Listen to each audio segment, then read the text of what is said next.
And it's interesting here, it says the first blue law, although not called that at the time, was enacted in colonial Virginia in 1610, and it mandated church attendance at both morning and afternoon services on Sundays.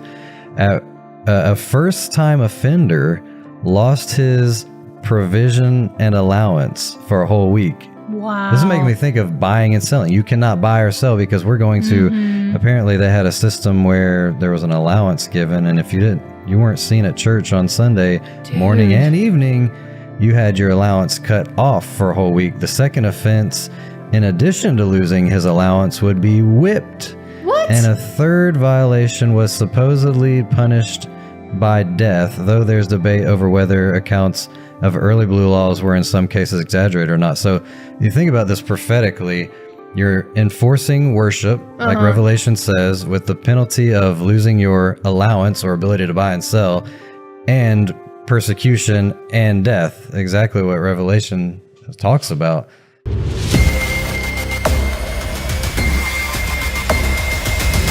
Welcome back, everyone, to LED Live. Today we are discussing politics. Now, don't click away yet. This is going to actually be exciting. We are discussing Project 2025, which is kind of like this massive document that a Republican think tank has come up with. And we are going to show you how this actually is found in biblical prophecy. So, quick disclaimer, we are not discussing our own political views, we're not endorsing one party or the other, or putting any party down, we are just discussing the facts. So with us, we have James. He has a YouTube channel called Biblical Hope, and you are the religious liberty leader at your church. So you've brought this presentation for us today. Awesome. Well, thank you so much for having me. It's a pleasure to be here today. So Project 2025 is not exactly something new. The Heritage Foundation's been doing this for a little while. So going back to the 1980s, back during the Reagan era, you had their first mandate for leadership, which was presented to Ronald Reagan, and around 60% of the mandate for leadership's 2,000 plus proposals were implemented at the end of Reagan's first year in office.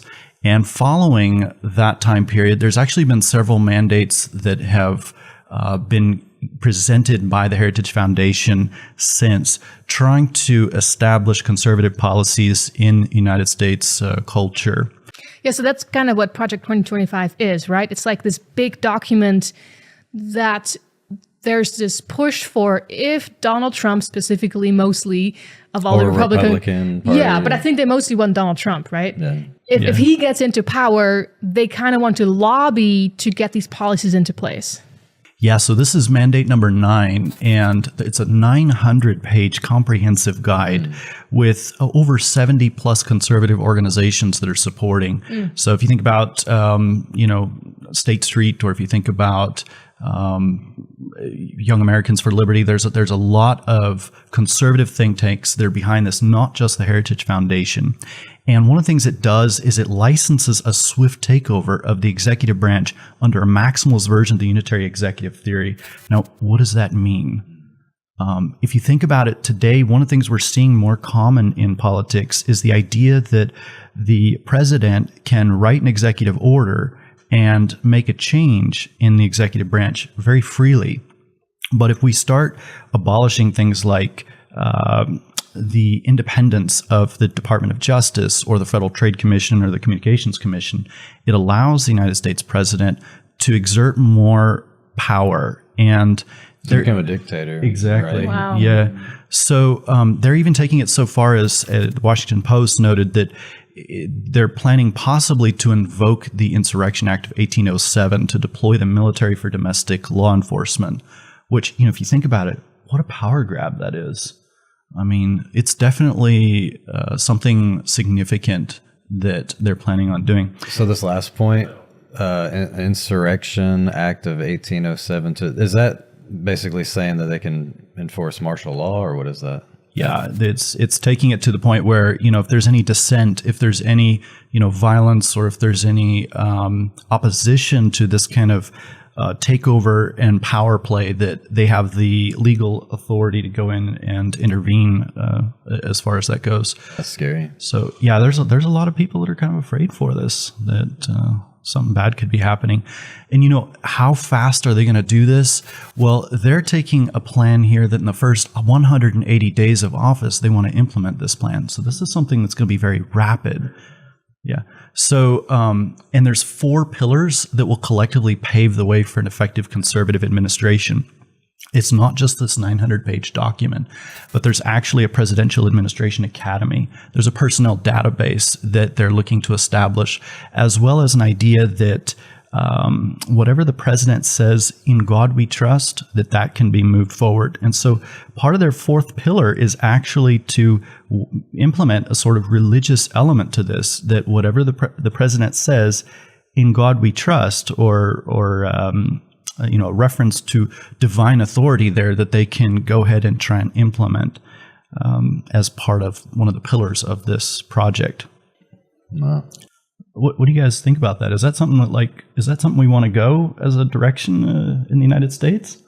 I don't know. I mean, we're considered a Christian nation and things like that, but the only thing I know is if the government makes any kind of rules or laws that contradict or are contrary to the biblical standards or God's commandments, that we shouldn't obey those laws. If you have somebody in there that's saying, I'm implementing these laws because the Bible says so, I don't know. What do you guys think? Well, there is a thing in this country called separation of church and state.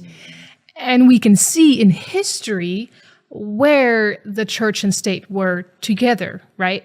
Where for years, the Roman Catholic Church and the Vatican were basically ruling the countries, the nations. And you see how much damage that caused, right? It's millions of Christian lives lost, millions of people who truly wanted to genuinely follow the scriptures, and they were killed for it. And that's why the U.S. was founded as separation of church and state. And this is really bringing that back. Absolutely. I'm glad you brought out that point, because, one of the things that we find when we go back to the history of the Heritage Foundation, which is, again, touts themselves as America's premier conservative think tank, it was actually founded in 1973 by Paul Rehrig, Edwin Fulner, and Joseph Coors. But who are these guys? Paul Rehrig was a Catholic. His religious beliefs significantly influenced his political activism. You guys might have heard of the moral majority back in the day. So it was an idea of advancing conservative Christian values, where Edwin Fulner, he was educated in Jesuit schooling, also a devout Roman Catholic. And then, of course, we have an evangelical on board as well. So there's this idea of Protestants reaching across what was historically a big gulf and joining hands with the Roman hierarchy. And the problem that every American ought to have with that is that if you go back to the encyclicals like Quanta Cura in 1864, there was this idea that religious liberty or liberty of conscience and worship is each man's personal right. That's insanity. Whoa. They think that your right to worship God free from coercion in a constituted society is insanity. Man. That doesn't make any sense. Yeah. And we were talking about this before we start filming this. That means that anybody who wants to have a different religion should have the same right. And we as Christians should grant them that same right. If you want to be a Muslim, you should have that right. Because God allows for free will. Now, at the end, of course, there will be a judgment, etc. But God allows for free will. And that should be upheld. I love the idea that true love, true worship can only come from the heart. The idea of the new covenant is all about worshiping God and having his law written on our heart. And so where I see a problem with this is chapter 16, under the Department of Labor. There's this idea, and I'm reading here from the mandate, that God ordained the Sabbath as a day of rest, and until very recently, the Judeo-Christian tradition sought to honor that mandate by moral and legal regulation of work on that day. However, a shared day off makes it possible for families and communities to enjoy time off together rather than atomized individuals. They say that the communal day of rest has eroded under the pressures of consumerism and secularism, especially for low-income workers. So here's where the proposal comes in. The idea that the Fair Labor Standards Act, federal law, should be modified so that workers be paid time and a half off for hours worked on the Sabbath. So we have this union of church and state here, and the day would default to Sunday. Why? Well, that was the big argument back in the for years, back during like the Protestant Reformation and going back in history. You're looking at something that some people state there is over 1,000 years of tradition, but there are some others who disagree with that and point that the biblical mandate is from Friday sunset to Saturday sunset. So there's some disagreement here, and there's an exception clause where they state, well, for those who have a sincere observance or a sincere obligation of the Sabbath from Friday sundown to Saturday sundown, the obligation would transfer to that period instead. So we'll give you an exception if you're a Jew, but that's as far as they take it. Can you guys think of any other religions that might maybe hold to a day other than Saturday? I think the Muslims, right? They worship on Friday at the mosque. Yeah. Although I think in the writings of the Quran, they recognize the Sabbath, but they don't want to be associated with the Jews. And so they pick a different day for prayers. What's fascinating about this is if you read this document, and I've read through this section because it mentions the Sabbath 9 times in the document and 900 pages. And it's all within like a couple of paragraphs within a page of each other. They realize that they can't make this change very easily. So they resort to forcing the businesses and hitting them in their pocketbook. Like, okay, so if you're going to make people work on the Sabbath because you're all greedy, consumerist capitalists, then we're going to make you pay the workers more. Wow. Right? And isn't in my mind, the way that works out is obviously you have the exception clause. And so they can kind of shift the workforce around a little bit, at least in the beginning, right? Like, okay, well, those people that don't want to, that can't work on the Sabbath, we'll shift them to Sunday so we can keep open on those days. The people that are working on Sunday, we'll shift them to another day or whatever. But then I also think over time, this is going to get tighter, right? Mm-hmm. They're going to squeeze, and pretty soon it will be basically like no weekend work, right? Well, the big thing that I could see with that too is this looks friendly in having an exception clause here. It does. But I could easily see maybe a smaller business who doesn't have the resources to pay the extra money, or I could even see somebody from another religion coming and bringing a lawsuit and stating this exception right here violates the Equal Protection Clause of the 14th Amendment. Right. So what you're doing is you're privileging those who maybe want to, don't go by the default of Sunday and go with Saturday. You're privileging them and you're giving them an exemption. And that's denying the rights of everybody else to equal protection under the law. Yeah. Yeah. So then I think what will happen is once it squeezes, I think to compensate, businesses will shift their hours because they're still interested in making money. So you shift your workforce and you start opening a little later and you close a little later and you have an overlap in the middle. So like take some place like Sam's Club, right? They're not open 24/7. Maybe they open at 8. So they'll start opening at 6 or 7. And if they close at 8, they'll be open till like 9 or something, right? And just make those expansive hours because those people aren't going to be able to go at their normal times. And if they're at work, they can't go while they're at work, right? So they're going to have extended hours to go either before or after. Wow. What happened with Chick-fil-A again? There was like an issue with them being closed on Sunday, and there was some politician that attacked them for it. Really? Yeah, that was I think one of the Senate leaders who went after them for that. And there's this idea that they're being denied religious liberty as far as that goes there. And so he's promised to come back and fight for them. And so there's this idea that, maybe we need to come and protect businesses like Chick-fil-A with a law like this.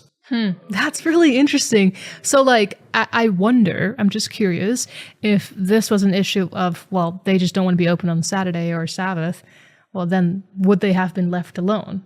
You know, as in like, nobody would fight for them.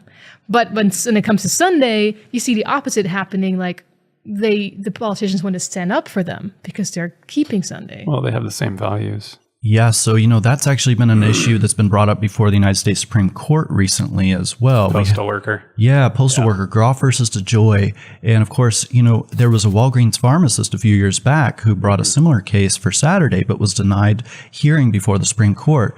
But it was the Sunday keeper who got heard and ultimately protected. That's so interesting. Do you know why his case got to the Supreme Court? Do you know what his issue was? This postal worker? Yeah.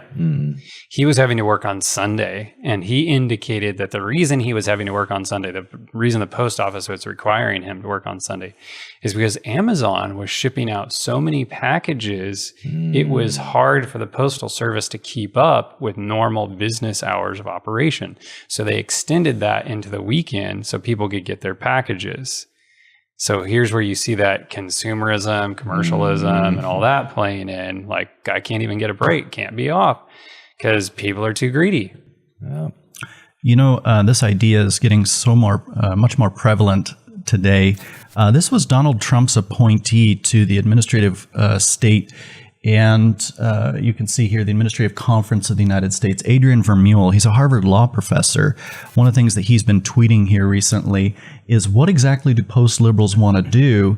And the answer here is to ban porn, ban positivism, Sabbath laws, economic solidarity and corporatism, and stewardship of nature. You can think of that in maybe the encyclical Laudato Si, for example. In addition, Sohrab Omari, writing for Deseret News, he was asked the question, would you support restored Sabbath laws and more broadly public activism towards policies of this nature? He says, that's my jam, man, definitely. He used to be the editor for the New York Post, a co-op ed. And so we're seeing this idea of Sabbath laws becoming much more prevalent today. But what is a post-liberal? To me, a liberal is somebody that wants to, I don't know, they seem more liberal. It's in the title, but what is a post-liberal? Well, I think of a post-liberal as, basically their allusion towards the culture in the United States is getting burnt out on the extremism that we've seen. So this is somebody who's experienced where liberalism leads. Yeah. And so it's like the pendulum swing. Exactly. And right now there's a lot of liberalism out there, and we're seeing the world in chaos. I mean, they're trying to... It's called pedophilia, sexual orientation, and things like that. So we're getting to the point where we're like, okay, something needs to change. So why would this guy be in favor of Sabbath laws, and what exactly is a Sabbath law? Well, perhaps we can hear it from himself. I've got a little clip here to play. This is from Jonathan Berry, who was the editor for Chapter 16 of Project 2025, which talked about the Sabbath. But there are implications for social conservative values across many issues. One of the interesting proposals that you've laid out in Project 2025 handbook from Heritage is stuff around the Sabbath. Mm-hmm. What are some of the ideas that you have there? Yes. So this is, it sounds controversial. Mm-hmm. In many respects, it is a return to something that basically always everyone ever had. Mm-hmm. And it's specifically the idea of encouraging Sabbath rest through discouraging commerce on the Sabbath. The proposal that's in our book is amending the basic federal overtime law, Fair Labor Standards Act, to require that overtime be paid for all work done on the Sabbath. Interesting. Yes. Yeah. So I don't think I don't think Congress has the authority to mandate like a national closing on the Sabbath. That was always a state decision to do that. But let me add, it was always a state decision to do that. They did it. and yeah, I'm not saying this practice was uniform, homogenous, whatever, but very, very widely spread, and only recently in the last few decades have most states moved away from this. So this is, I think this is about as far as the federal government could properly go in this space. But it would be an encouragement and inducement to rest, but really to kind of coordinate commercial activity for the other 6 days of the week, which is as long as we've had Sabbatarian civilization, beginning in Israel and continuing into Christendom. This is something that's been increasingly a part of the rhythm of civic life. Most importantly, for people to have space to worship and honor God, and secondly, to have times of communal rest with their families and with their communities. Yeah, he states that it's never been federal, but there have definitely been pushes. Yeah, I was hoping you'd bring that up. And the thing is, you listen to him and it's like, it sounds so good, right? Yeah. But then it's always framed for the majority. Like, what about the minority person that doesn't go along with that? Like, they're always going to suffer.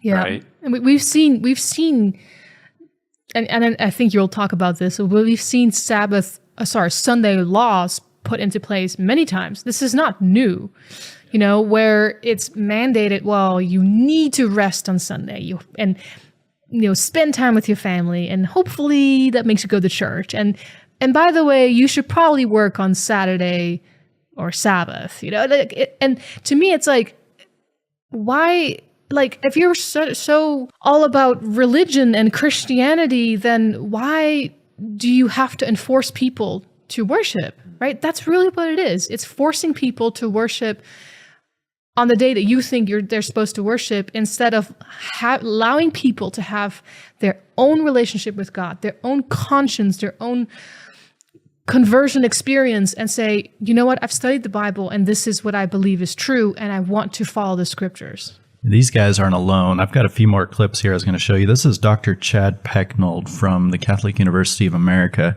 and he says it a little bit more explicitly. So here I want to propose, as a bulwark, as a make-weight, as a condition for addressing material questions in a non-materialist way, a public orientation to God then reflected where? Reflected in concrete ways, in national holidays, in civic liturgies, in laws, indeed, Sabbath laws, Sunday laws, that would require a cessation of what? Commerce. Now, if you guys go to National Conservatism, which they're big liberal think tank as well, one of the books that they're promoting recently is The Case for Christian Nationalism by a PhD author, Stephen Wolfe. He's been interviewed here recently. I'm sure you guys might have seen some of his clips here, but I've got a couple of them here that highlight the direction that he's willing to go with this. He's kind of crazy. Right? Let's take a look. So how do you order people, how do you order Christians to eternal life? Well, you, in an outward way, you do what you can so that they can worship God. And the church can administer word and sacrament. And how, in particular, how would you do that? You'd have Sabbath laws, and Sabbath laws are not simply to punish violations of Fourth Commandment, but to provide the conditions in which people can worship God without distraction. That's the purpose. That make it sound so good. Mm-hmm. Yeah, but he takes it a little bit farther. The best critique is basically that what you're doing is it's a de facto privileging of Christianity, because which religion has the Sabbath on Sunday? Well, it's Christianity, and so you're not doing it on Saturday. You're not doing it. So you're explicitly saying this is a Christian land, and we're going to all force you to obey some sort of Christian. And so that's the best critique, and I would just say. That's exactly what it does. I would just one of those things, I'm not going to reject their objection. I'm just going to affirm it. Yes. Wow. We're forcing you to become Christian. Mm-hmm. This sounds like the Dark Ages. I know, like this has happened before where it's like you become a Christian or your head gets chopped off. I mean, it happened in the Roman times when Constantine became emperor of Rome, and he said, you know what? I think that the best religion is actually Christianity. So everybody become Christian, and Christianity became the most popular religion, and it was what got you to the top in politics or whatever you did. Therefore, you became a Christian by name, right? But the Christians were, again, people were forced to adopt Christianity. And you could see how fake people's religion was. It wasn't genuine. Yeah, nothing forced is real or genuine. Yeah. And it's never been good. It's God's laws are for us to keep out of love, out of free will, not by death decree by some king like Nebuchadnezzar, right? Was it Nebuchadnezzar or his son that who was it? Nebuchadnezzar did it. Yeah. I Yeah, mean, many of them he did. threw the Daniel he threw Shadrach, Meshach, and Abednego in the fire and saw that their God was real. He said, okay, nobody bows to my image. Everybody bows to God or you get cut in pieces. It's never good. You don't force people to worship God with the punishment of death if you don't. And I think that's the question of where is this going? Like you were saying, Keith, like, will it just turn into a big snowball effect where eventually it's like, well, if you don't want to worship on Sunday, then, I'm just saying. It's not going to stop there.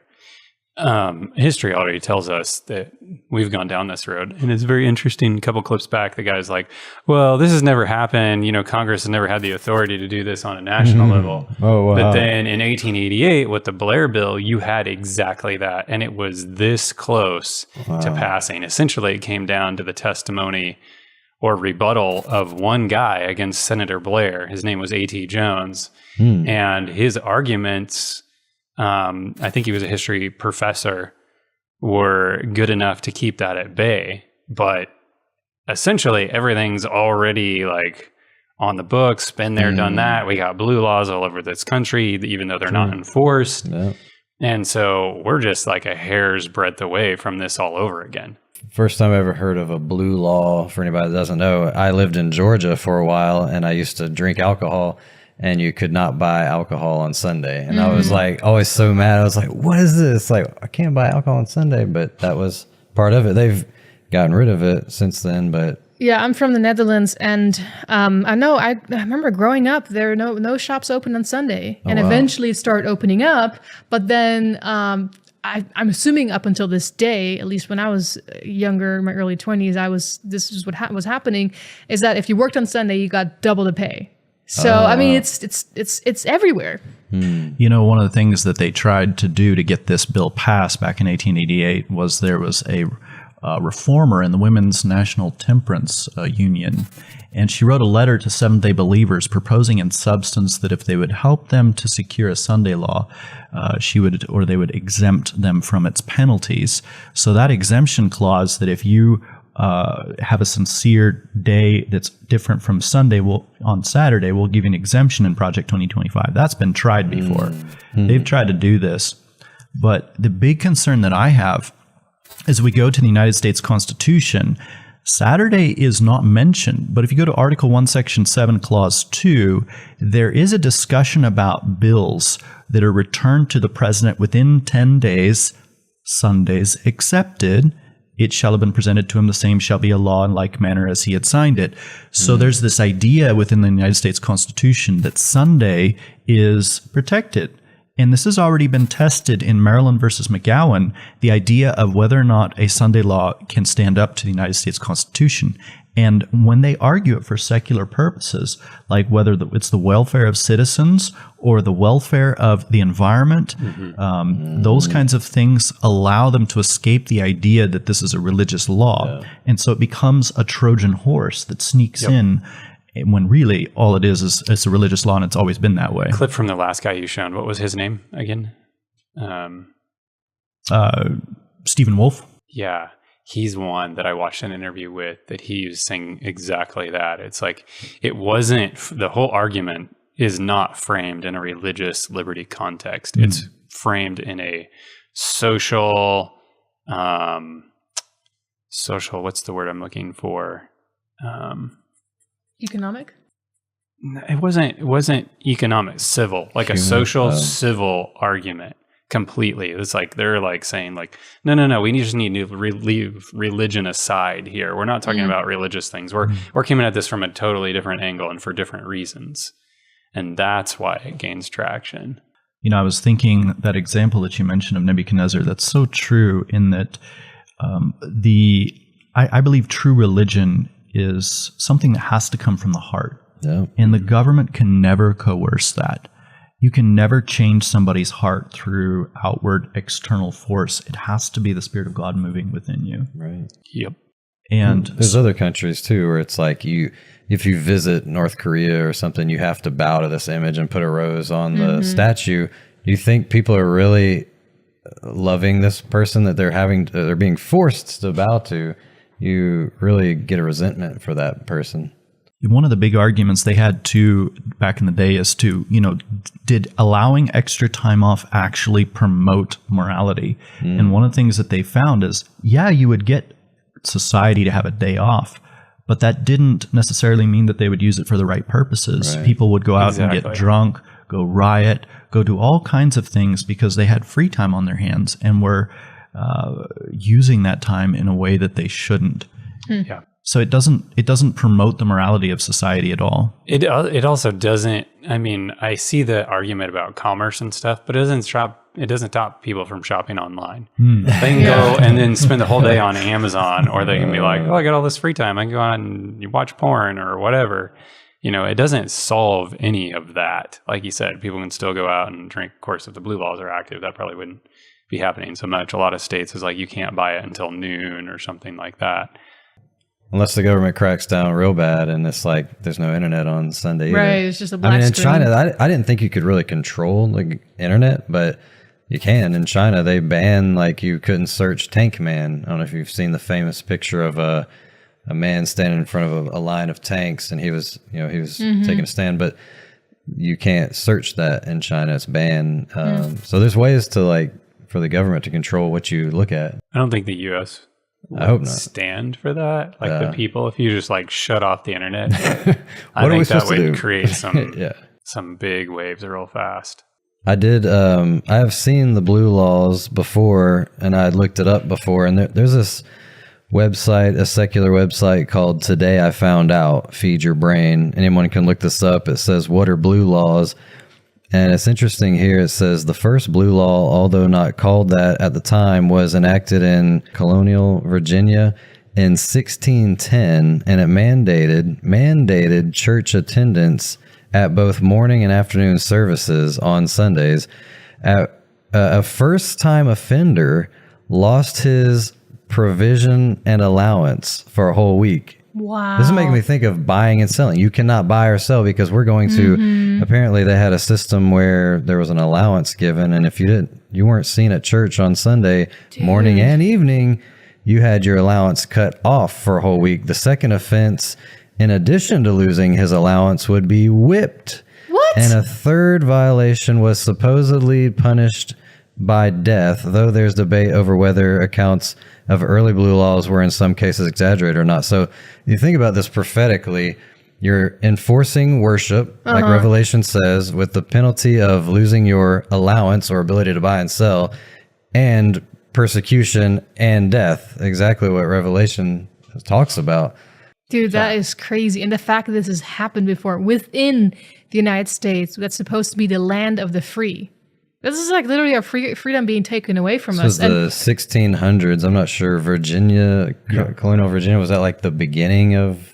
Yeah, in United States history, that's one of the first instances that you have.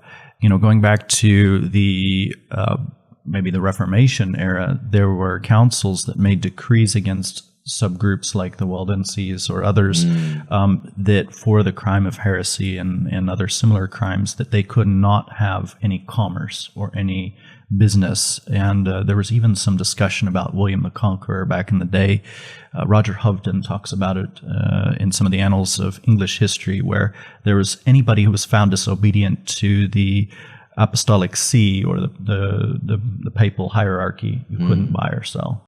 Wow. So You know, the Bible says history repeats itself. There's no new thing under the sun. You see, like, this has happened in the Dark Ages. This happened in the United States. And some people, I think, you guys are crazy. Like, what makes you think we're headed in the same direction? But this is religious freedom being attacked. And we're not sitting here saying like, oh, well, you know, like the Sabbath keepers are being attacked. We're saying this is an issue because if you are a Christian, whether you worship on Sabbath or Sunday or what other day, this is your religious freedom that's under attack. Yeah, and this, like he said, this Heritage Foundation has been around for a while. I mean, they're not the new kids on the block. And if you look at their website and read through their documentation, they don't care who the conservative president is. They really don't. As far as they're concerned, he's just a figurehead, and they're the ones kind of running the show because they have every single area of public policy outlined, and to tell Congress and the president, this is how the law should be written. Well, it seems like no matter red or blue, or, you know, conservative or liberal, this is a good idea in their eyes. It's like the Republicans are going to say, yeah, it's great, we're getting the country back to God, but the liberals, they can say, yeah, it's going to save the environment and things like that. So it's like a win-win the way it's set up. Yeah, unless you're against I think it would be harder to push this if you had a liberal president and a liberal cabinet. Because depends on how you spin there's certain things in there that, yeah, they would be for, but by and large, I think they wouldn't be as likely. And they specifically state, you know, like conservative president, we need conservative people in office. So if you're not on that train, they're probably less likely to work with you, would be my guess, unless they're just ultimatum. I think one of the concerns that I would have about Project 2025 as a whole, though, is how they have framed it in terms of banning porn or you know, framing it in the sense that this is for the benefit of the family, is that there's going to be a lot of people who see the chaos of today, who see the rampant immorality in America and are fed up and looking for a solution. And for them, this is going to look like a solution, but they're not going to realize the other side to it. And I think those are the people that are not voting. You know, they're kind of like this silent, I don't know if they're a majority, but there's like a silent group of people. If you look at the polls, like most people in America, I don't even know if it's the majority really vote.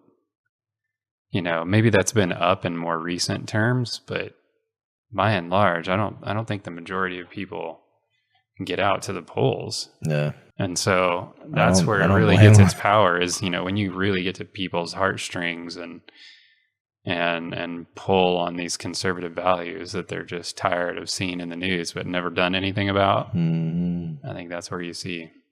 I think people are just losing hope, losing faith in the government. They're like, what's the point of voting? It's like, choose the best evil, you know, the greater of the two. I remember reading in the annals of, or some historical records about ancient Babylon, that when Nebuchadnezzar set up the image as a religious test, that there was a lot of chaos going on in his kingdom at that time, that there had even been hand-to-hand fighting within the palace.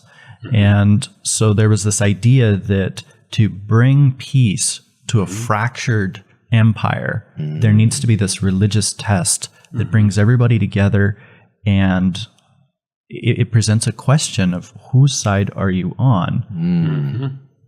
We're facing that in the nation today, where there's a massive divide. And I think people are looking for how do we find a way forward so that we don't completely crumble as a nation. Yeah. Did you see there is an alternative view in this document as well? Not that it necessarily represents the view they want to push, but they basically contrast and say, you know, according to, there's the one point of view is FLSA, you know, Fair Labor Standards Act, that we should encourage, you know, making it more expensive for employers. Other conservatives, they say, believe that the government's role is to protect the free exercise of religion by eliminating barriers as opposed to erecting them.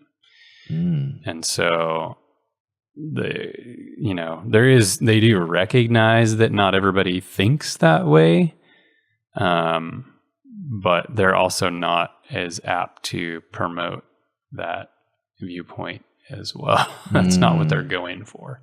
I think the concern too is that this is framed as just the first opening shot, if you will.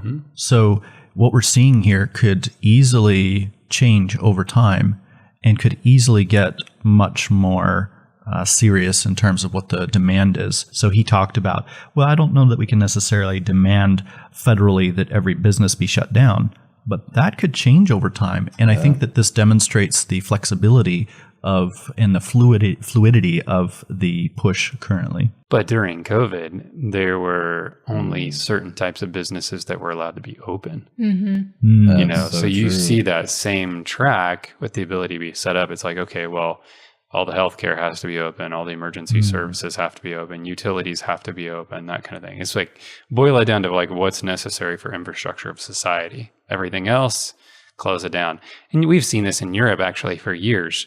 I was in Romania at the end of 2023 and the beginning of 2024.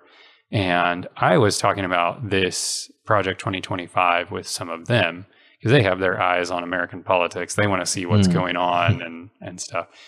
And they said, actually, like this kind of stuff has been happening in Europe for 20 years. Yeah. You know, there's like all kinds of places you will not find shops open to shop at. What is their reasoning? Is it a Christian thing too?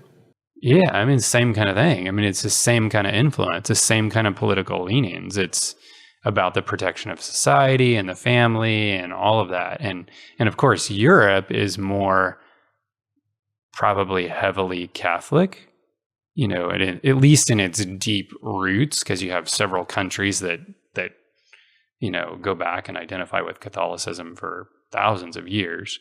So, or at least, you know, 1500, 1600 years. So they're more likely to latch onto that. And you even see it in certain cultures. So for example, and I confirmed this with Alex when he was working here. If I go and speak somewhere and it's largely a Hispanic group, okay, I'm pastor, and it doesn't matter what my credentials are, like pastor. And you watch, and all those people, they look up to the pastor, right? The pastor is the man. Guy can hardly do no wrong. Like it's pastor this, pastor that, right? Not saying the pastor doesn't have his place, but it's way more emphasized in their culture. Why is that? Well, they have Catholic roots, and those roots were always like the priest, Right. Like, it was almost like society revolved around the priest. Like you go to the priest for this, you go to the priest for that, and whatever the priest says, this is the thing. And that's it's translated down even when they become Protestant. And so you still have some of that in these other countries. Wow. So one of the things that I think you've got a point there that I'm seeing in a lot of their literature is this idea of synchronized rest. The idea that we all need to be unified and on the same page. You don't have that if you got half the country or maybe even a small minority who says, no, we're going to keep it, on Saturday instead of Sunday. And what about those Muslims? Well, one of the things that the New York Times had this last year was Dubai had started shifting to where they were going to start closing on Sundays and start realigning themselves or aligning more with the West. And so there's a change. There's even some Turkish shop mall owners who are starting to request specifically Sunday to be protected by law. You also see this in Malaysia as well, which you would think of as, how is that a Christian nation? But yet some of their political leaders are starting to demand Sunday be protected as well. Same with Israel. They're starting to cave too. Yeah, Jerusalem Times has been talking about that. Yeah. Wow. Yeah, they're starting to be like, well, and where it all hits is economy. It's like if you're missing out on that, that day, it really hits people. So even some of the Jews are starting to, compromise. At least intellectually entertain some of those ideas. So, and that's what I think of as like Seventh-day Adventists aren't the only ones that are like this. You have Seventh-day Baptists, you have Jews, you have Muslims, you have Seventh-day Church of God, you have all kinds of denominations or groups that have a different Sabbath, if you will, than Sunday. What about them? But again, they're the minority. I think that anybody watching this has to see that this is not a small issue, right? This is happening across the world, even in Arabic and Jewish nations. I mean, there's something up with this. You know, guys, one of the things that I've been noticing is this seems to be an increasingly popular discussion and talking point here. One of the individuals referenced here is actually Sohrab Ahmari. He's the editor of the New York Post. And So the Wall Street Journal? Yes, Wow. Wall Street Journal, what we've lost in rejecting the Sabbath. And they talked here about how we need to kind of return to this idea of Sunday being protected by rest. But, you know, even businesses of today, like Bed Bath & Beyond, are referencing the idea of Sunday relaxation in some of their ads. You have this being a talking point, not only for the Wall Street Journal, but for Deseret News. It's interesting that during COVID, this was a talking point that I saw to the tune of probably 500 plus articles that I was seeing in various languages around the world, where you're seeing in many countries, you see a push this direction. We can see this in Puerto Rico. We can see this in the United States. Even some Baptist speakers are pushing for Sunday as a day of rest. The idea of Piggly Wiggly perhaps following the Chick-fil-A standard. Wow. And, you know, it comes from countries that you wouldn't necessarily expect. For example, Malaysia. In Malaysian news, Hannah Yeoh, who's one of the Malaysian politicians, was stating that Sunday should be made a day of rest and family day. So they just kind of promote it as a family day, you know, not a worship day. Yeah. You see it in Taiwan as well. There's petitions being put out there that there's a right or rest day or day off once a week. Samoa, you see a push for that as well, that they want to ban Sunday trading. And some, you know, here in the United States, we see how individuals like Adrian Vermeule, who again, he's Donald Trump's appointee to the Administrative Conference, we can see him retweeting ideas from Sohrab Ahmari and others that blue laws are very pro-worker and pro-family. So unions specifically are some of the main driving power players to get these enacted. And of course, this has been very popular in Germany, where Sundays on the construction site, there were some individuals that broke the basic law, Article 139 of the Bundesrepublik Deutschland, and they were fined 1,200 euros. Wait, So- they were fined for what? If they worked on Sunday? Yeah, exactly. And, you know, in Germany, of course, the unions right there have been really big in getting these enacted. You got the Verdi Union, you've got Uni Europa, you've got CESI, several different trade unions that are headed this direction and advocating before the members of European Parliament. Of course, during COVID, we saw people being booked in certain regions of India for violating Sunday lockdowns. The Mississippi governor declared Sunday a statewide day of fasting and prayer. Wow. You know, of course, Matthew McConaughey, it's getting very popular in Hollywood as well in certain sectors. And in France, the idea of a Lord's Day Act that was previously nullified by the Supreme Court, there was a petition that was delivered to the French National Assembly to get that federal Lord's Day Act reenacted in Quebec. So it's getting super popular. Yeah, this is worldwide. There's more on the Puerto Rico Sunday closures as well. We have closures being pushed in Italy. We see, of course, in China, a hefty fine. This was actually over in Greece. There was a butcher who opened his shop on Sunday, and he had to pay 3,000 euros. That is crazy. So, yeah. So, one of the things that I found interesting here, though, is in the United States, there was a newspaper called the Union Springs Herald. And this particular section right here, I found interesting. They stated that, you know, the Sunday blue laws are not unconstitutional or discriminatory, and this opens a way for the present confused contradictory local and state laws to be replaced by a national law that will standardize the enforcement of Sunday blue laws all over America. Wow. So they want something federal here, closing all across Europe, and you can see over in some of the movements that are gathering to enact Sunday laws that it's coming together of, you know, federations of trade unions, churches, bankers, so financial structure here getting on board. And you can see how, you know, the environmentalists like Green Party Switzerland And a lot of unions, the Methodist Church, everybody's coming together and trying to head this direction. You have them pushing for initiatives like Zero Carbon Sunday, restoring a universal weekly rest day for the human fraternity and the planet. I find this so interesting. I remember it was probably still during COVID or a little bit after.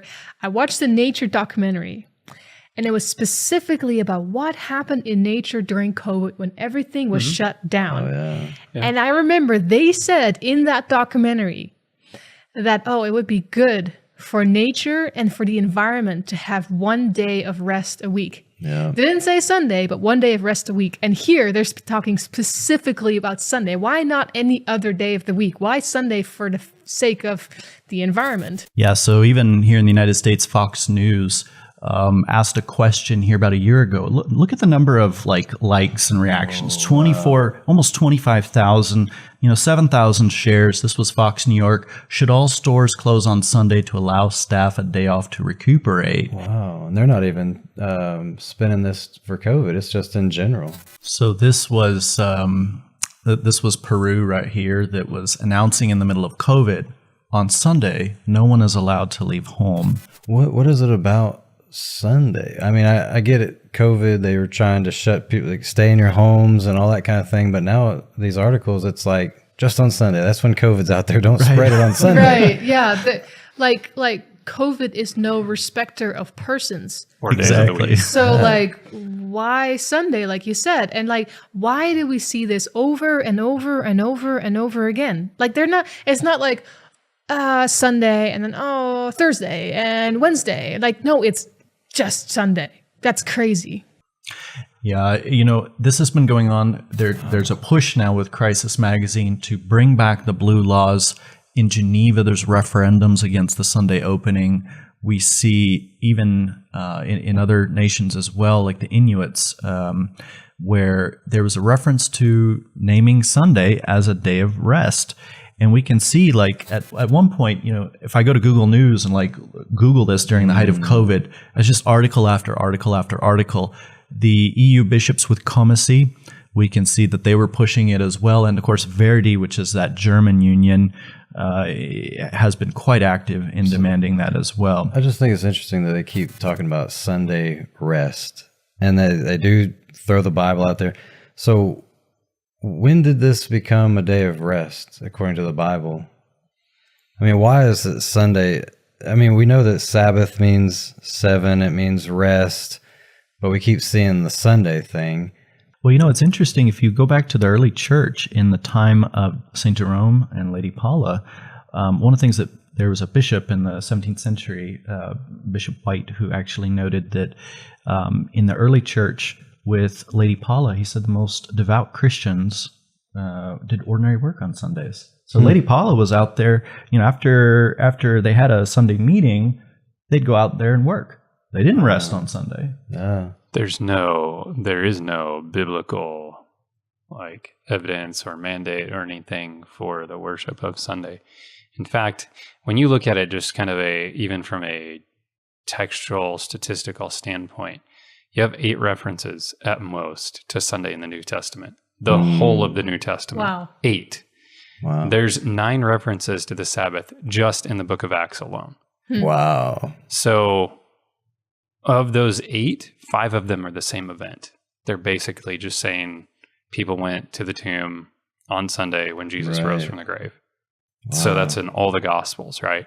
And so you're basically, if 5 of them are the same event, you have 8 total. You're talking about 4 different things total, right?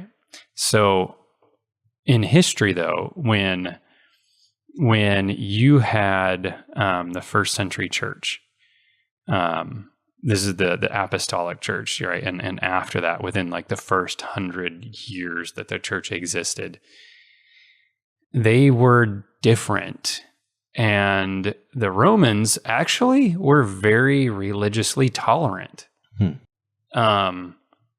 But the Romans had big problems with the Jews, right? Because the Jews were always stirring up things, hated the Romans, always pushing back, right?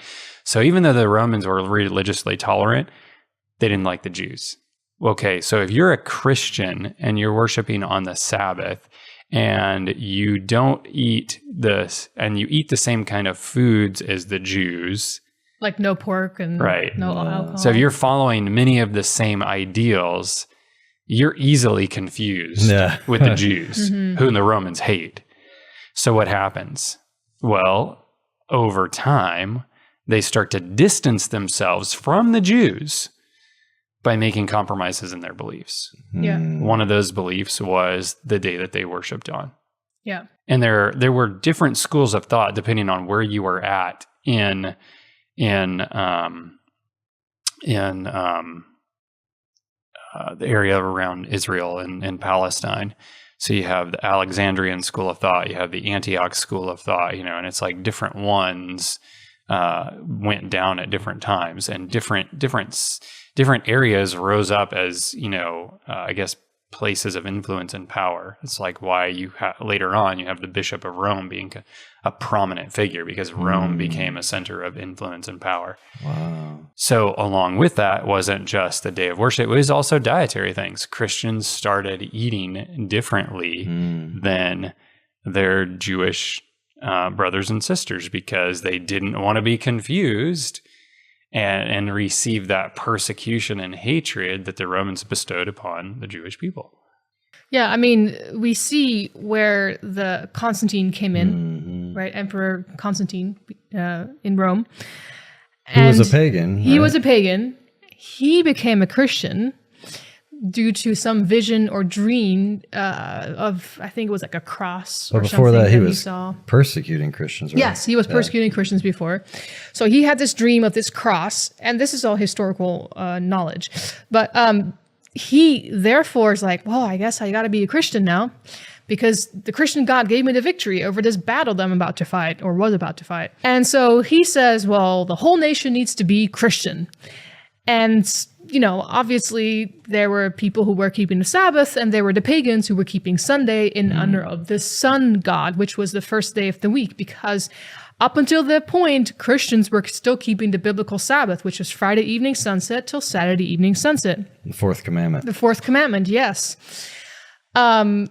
And so for him to make it easier to draw the pagans in, he said, well, let's just allow it. You worship God on Sunday. And first it was Sabbath and Saturday and Sunday.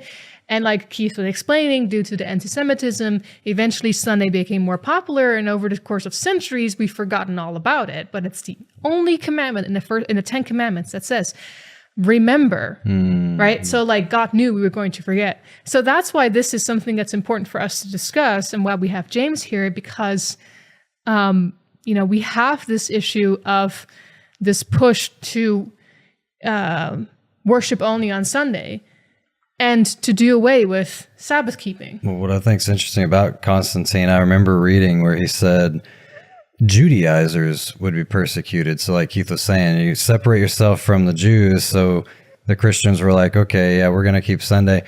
And he said that all shops must be closed. You have to honor the venerable day of the sun. Mm-hmm.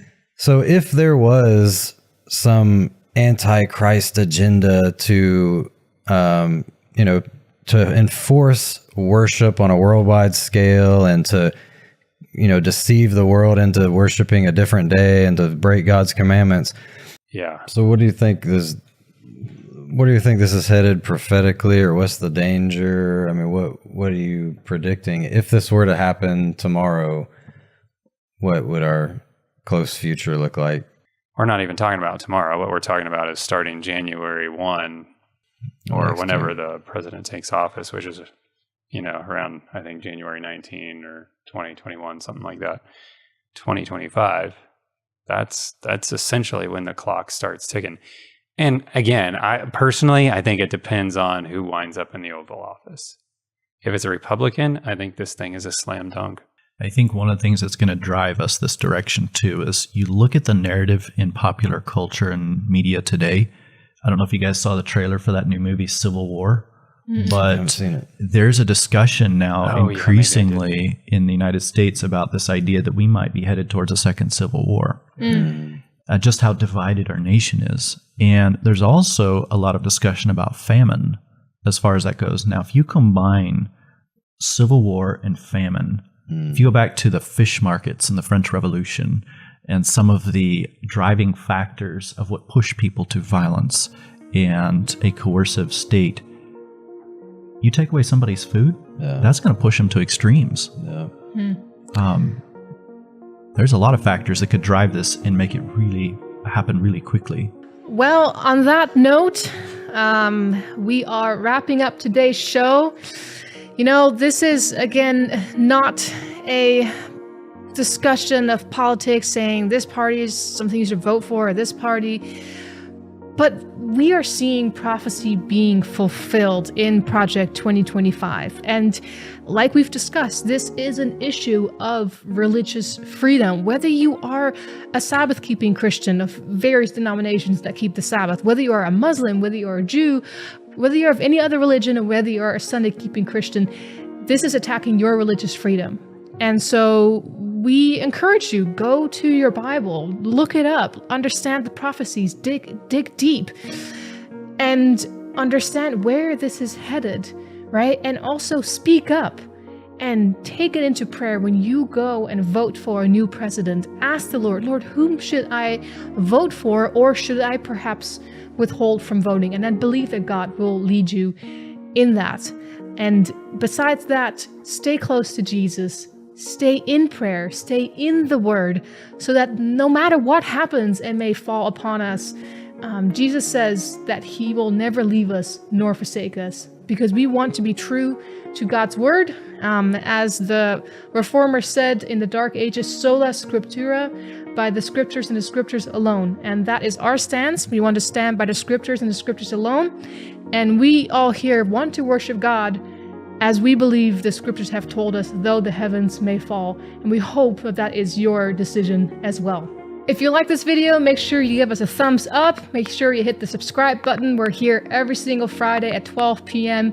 ET with a new show. We also got videos coming out during the week. We also got a podcast. If you want to dive deep into anything from the Bible or prophecy, look up the Little Light Studios podcast. Mikey also has a new YouTube channel. Well, Little Light has a new YouTube channel, and Mikey is managing it. What is it, Mikey? We have Little Light Kids. If you got little ones and you don't want them exposed to the things that the world is just throwing at them, we're putting out content as much as we can. We want to put out biblical, safe content for your little ones. So check that out at Little Light Kids. Also, if you want to share your faith and support our ministry, you can do so by getting a t-shirt, or in this case, Keith is wearing a hoodie, quite ironically, about the creation and the seventh day, right?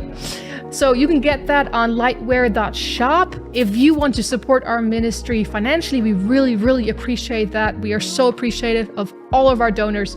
You can go to patreon.com/littlelightstudios or to lls.tv/give. Thank you so much, and we'll see you next week. Bye.